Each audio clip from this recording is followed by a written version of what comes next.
प्राचीन समय की बात है, जब एक छोटे से गांव में एक रहस्यमय जंगल था। जंगल की गहरी घनी घाटियों में चिपकी हुई कहानियों ने उसे और भी रहस्यमय बना दिया था। लोगों का मानना था कि जंगल में एक चुड़ैल बसती है जो रात को वहां घूमती और अप्रिय चीखें लेती थी। गांव के निवासियों ने अपने बच्चों को समझाया कि जंगल में ना जाएं और न उसके आसपास जाएं।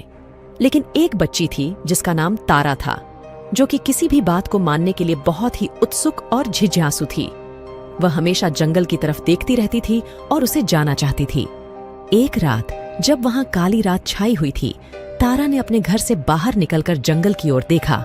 उसने एक छोटे से मनोहारी पथ को देखा जो जंगल के अंदर जा रहा था। तारा के दिल में एक अनोखी रूहानी उत्सुकता जागी और उसने वहां जाने का फैसला किया। जंगल में पहुंचकर उसने एक पुराने और डरावने वृक्ष के नीचे बैठे एक अद्भुत बच्चे को देखा। वह बच्चा अजीब, रंगीन और उसके चेहरे पर एक अनोखी चमक थी। तारा ने बच्चे से बात की और उसने उसे अपनी कहानी सुनाई। बच्चा बताता है कि वह जंगल में रहने वाली चुड़ैल का बेटा है, लेकिन वह उसकी तरह नहीं है। उसकी माँ ने उसे चुपचाप बिटिया बनाने के लिए उसकी जादू सीखने की कोशिश की, लेकिन वह इस जगह की प्राकृतिक सुंदरता और मानवों की सरलता को पसंद करता है। तारा ने बच्चे की बात सुनकर उसे समझा कि वह घर लौट जाए, लेकिन बच्चे ने कहा कि उसकी माँ ने उसे जाने की इजाजत नहीं दी है। उसने उसे अपने साथ ले जाने का फैसला किया और उन्होंने साथ में जंगल की यात्रा शुरू की। जंगल में चलते हुए दोनों बच्चों ने बहुत सारे जानवरों, पेड़ पौधों और नदियों को देखा। उन्होंने जंगल की शांति और प्राकृतिक सौंदर्य का आनंद लिया। वे बहुत ही खुश थे, लेकिन तभी एक अजीब सी चीख आने लगी। चीख की ध्वनि बच्चों को डरा देती है और वे उस दिशा में दौड़ते हैं जहां ध्वनि आ रही थी।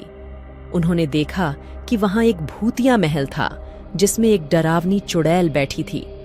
चुड़ैल ने उन्हें देख लिया और उन्हें अपने जाल में फंसाने की कोशिश की, लेकिन तारा ने अपने दिल की सुनी और उसने चुड़ैल को समझाया कि वह और बच्चा बुराई करने वाले नहीं हैं। चुड़ैल ने उन्हें छोड़ दिया और उन्हें उसी रास्ते से घर लौटने की इजाजत दी। तारा और वह बच्चा अपने घर वापस आ गए और उन्होंने अपने अनुभवों को अपने दोस्तों और परिवार से साझा किया। लोगों ने देखा कि जंगल में ऐसी कोई चुड़ैल नहीं है और तारा की साहसिकता की सराहना की।